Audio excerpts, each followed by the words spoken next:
I went to a meeting and I heard the passion in all of their voices, and I felt like I had found my people. They were talking about supporting their fellow teachers and how can we make school better. This work can't be done alone. We need each other. This is the first time that I've ever actually had a job that had an association. I was like, all right, sign me up. I put myself up there and I got voted in. I like every minute of it so far. We had negotiations, which were really good negotiations. It means a great deal to me, like being the voice of our drivers. We are the union collectively. Our voice can make a difference, and that can impact our students and help with their success.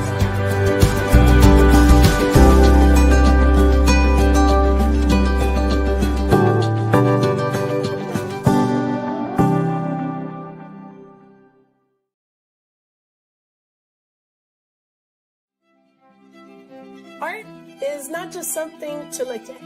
Art is not just something that comes inside of a gallery. Art is not just something that creates profit. Art is something that gives hope. Art has no barriers to language. Everybody can see it and observe it and take something out of it. Art is a powerful tool in order to motivate folks to move into what it is that they're passionate about. That's why for me, when I'm teaching art, one of the things that I try to incorporate is social justice and art activism, and show them the power and the empowerment that art can create when you create something for change, for immigration, for workers' rights, for social justice, for a cause that not only adults but students feel important and feel like they have the power to change.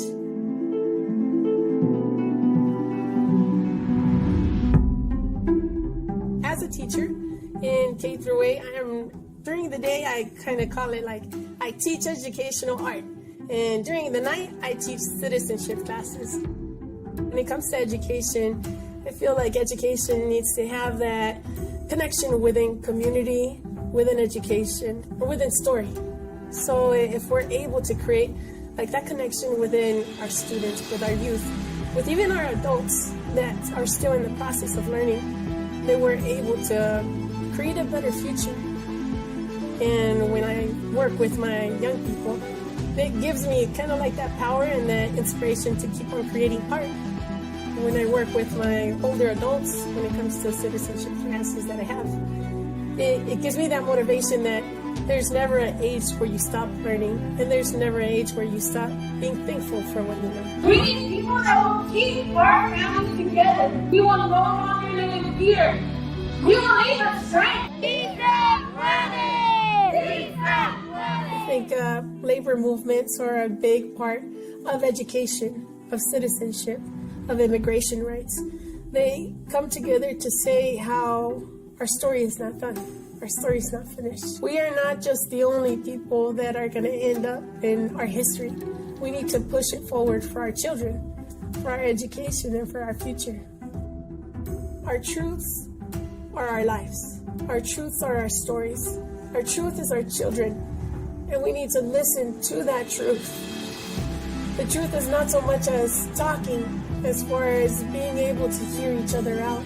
Our empowerment is to be able to give that hope for our families, to give our hope for our educators, to give our hope for our children.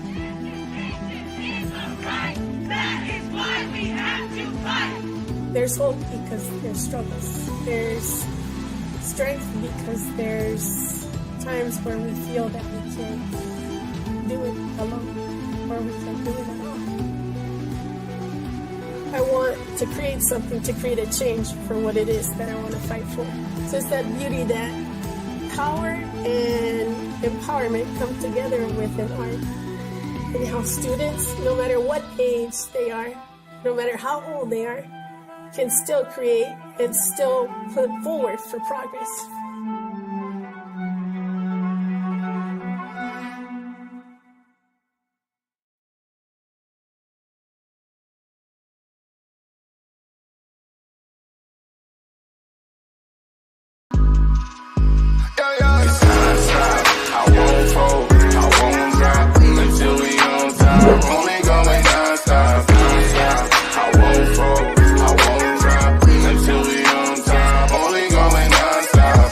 thank everyone for coming to the 2020 TAF Awards.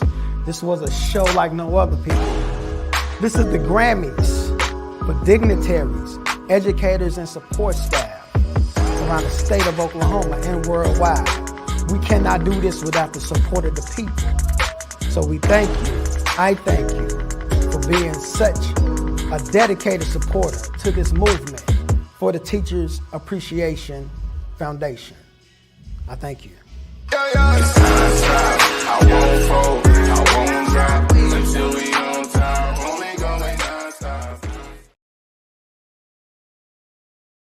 The difference between thinking and doing and living in the 21st century.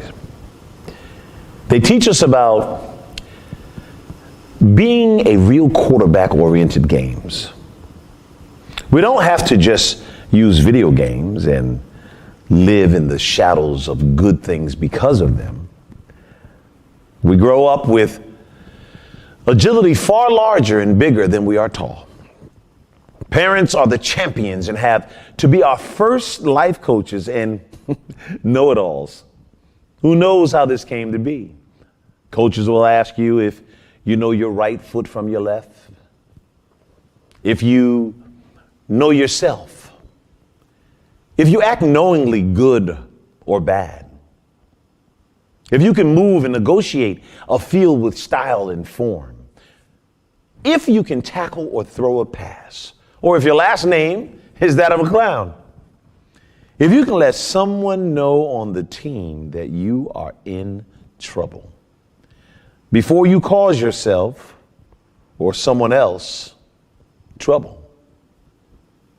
If you are ready to learn teamwork or aware that you started out today with your pants down or your sportsmanship was left on the kitchen table, if you know the social studies, the alphabets, science, music, characters, and the stats and the numbers of a great student player eligible to stay on the team, and if you know the poise of great athletic champions and their scientific attitudes that are historical or music to us now, if you have the swag of the game, the discipline, the performance, and artistic form down pat, and if you have the style of gymnastics that the sport has with life, if you have the work ethic and determination to make it all seem easy and not a game at all, if you have the knowledge of all the above, or you don't know things like this even make the difference.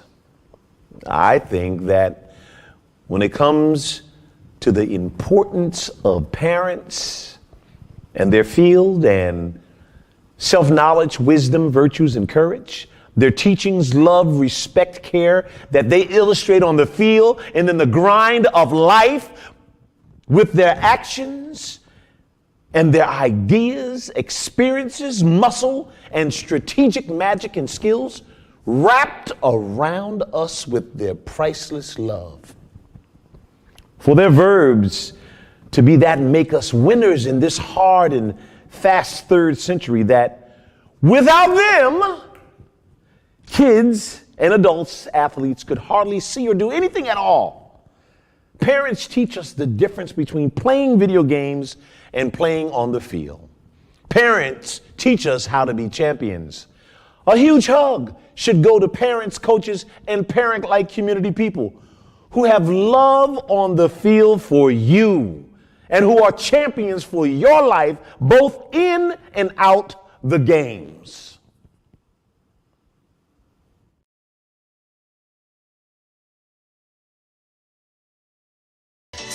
I am Maxine Phillips, Chief Learning Officer of LevelLess, a learning-based coaching company that partners with parents to empower teens to create a strategy for succeeding in life. Are you overwhelmed or feel stuck when your teen is undecided about selecting a career path? Our college and career program provides assessments, individualized coaching, and workshops to help teens identify their unique purpose and select a profession that complements their strengths. Call us.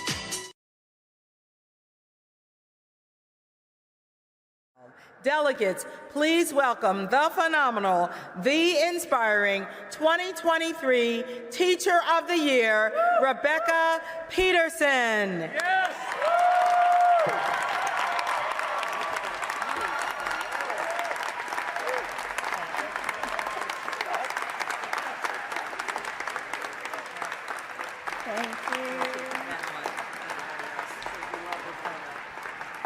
Thank you so much. What a joy to be with you today and celebrate and honor the power of public education. As I look out at a crowd this size, I am reminded of our collective impact. I'm reminded how crucial each and every member of our school community is. I know these are trying times to be in public education, so now more than ever, I'm humbled by and so grateful for our collective potential. I'm grateful for our bus drivers, whose good morning might be a child's first positive interaction of the day. I'm thankful for our child nutrition workers, who know that students can't learn when they're hungry, so they work tirelessly to make sure our kids are always fed. I'm wonderstruck by our custodians who keep our buildings beautiful because they know beautiful school tell our students that they are worthy. And I'm infinitely grateful to belong to the vocation of teaching, this profession that allows us to invoke that innate, intrinsic curiosity within a child, and in so doing, hold the future. Last school year, I had the honor of traveling all over my home state of Oklahoma, documenting the stories of our teachers there. And every time I drove home from visiting a school, I thought, if only everyone could see what I get to see. If only everyone knew how relentlessly committed our teachers are to our students' well-being. I've learned from teachers across the hall, across my state, and soon across our country. And I continue to be so inspired and challenged by what you teach me. I see the way you delight in decorating your classroom, even though it's often on your own dime and your own time. You do it with joy, because to you, this isn't just a room with four walls. This is where dreams are birthed.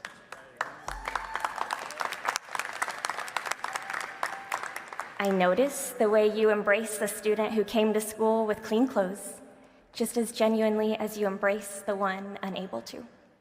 I recognize the way you ask a student how to say something in their native language, and in that moment, help our newcomer trade shame for dignity, just like you did with me decades ago. I watch the way you know when to praise the smallest of victories and when to push for better work. I know the way you write and rewrite letters to parents and guardians, ensuring you do right by them. I remember the way you whisper, "Have you ever thought about being a teacher?" And with one sentence, forever change a trajectory. And I stand witness to the way you make your place a welcome, make your classroom a place of welcome. You don't know this, but there's a student who isn't sure if life is worth living, but he keeps living because of your class. I see you. I and others see you tending to some of the greatest needs of our communities. And here's what I know. Every day, as we unlock the doors of our classrooms, we swing wide the doors of opportunity. Each time we open a book, we open a space to grow. We pick up pieces of broken pencils in one moment and pieces of broken hearts in the next. We show how to add proper place value as we add and place value. We teach on the battles fought for freedom, and we hope this thing we're a part of, this thing called public education, will indeed free them from marginalization, from systemic inequities, from generational poverty. This is why we teach.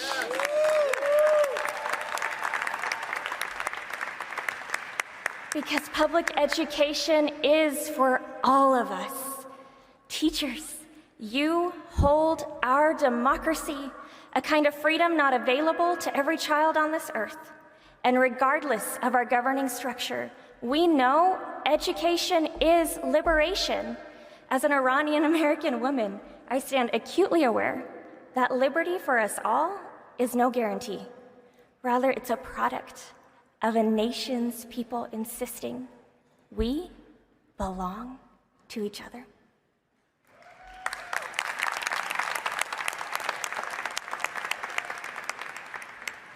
Teachers, you're the ones carrying that banner.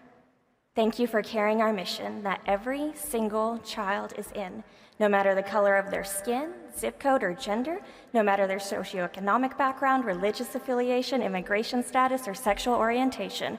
All are welcome. These doors are wide open for everyone. Everyone's in, everyone belongs, everyone has a seat at the table. That's the heartbeat of our country, and we as educators safeguard it every day. May we keep showing up for our students. May we reflect on the impact of our work. May we continue to stand with one foot grounded in reality, while the other stands in the promise of what can be. And may we lean in to what our students have always taught us, that we belong to each other. Thank you.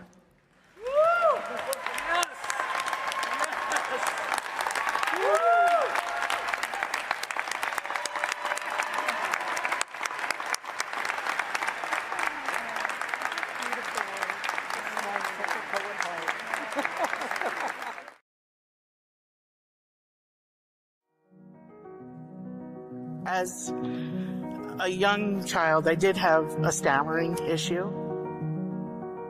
It wasn't really until the 3rd grade where I had an instrumental teacher that really tried to pull me out of sort of the silence I was in. And that's when I really started to articulate that I wanted to be an artist and an art educator. Because I'm the youngest daughter, I saw my sister struggle with having children and having a full-time job. Seeing my sisters and a lot of my colleagues, as soon as they had children, they were like, I want to come back, but I don't think I can. And so they decided to wait until their children were 8, 10, 12. And that's a huge loss to our profession.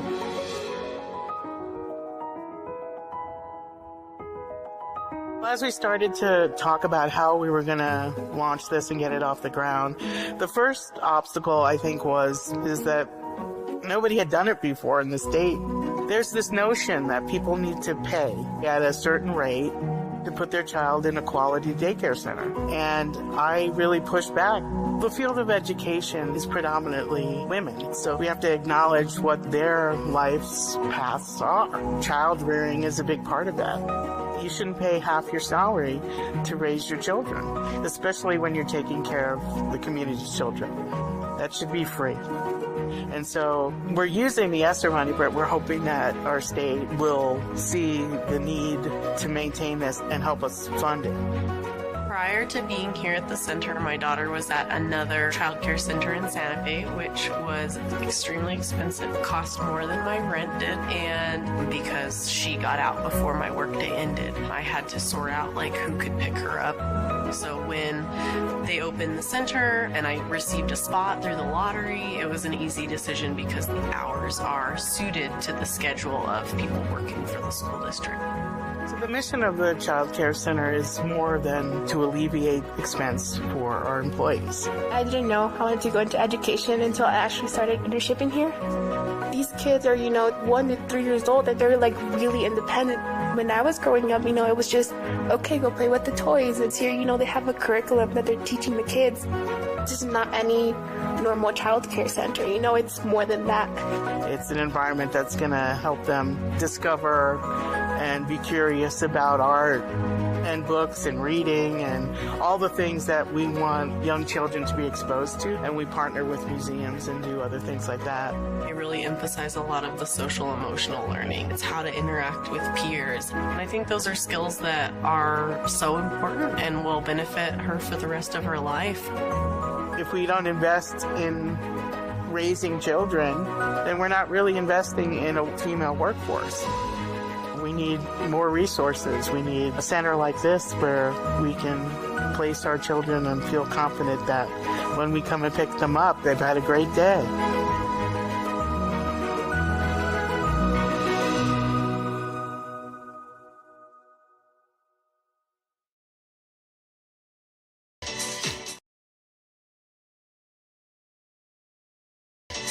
I am Maxine Phillips, Chief Learning Officer of Level Less, a learning-based coaching company that partners with parents to empower teens to create a strategy for succeeding in life. Are you overwhelmed or feel stuck when your teen is undecided about selecting a career path?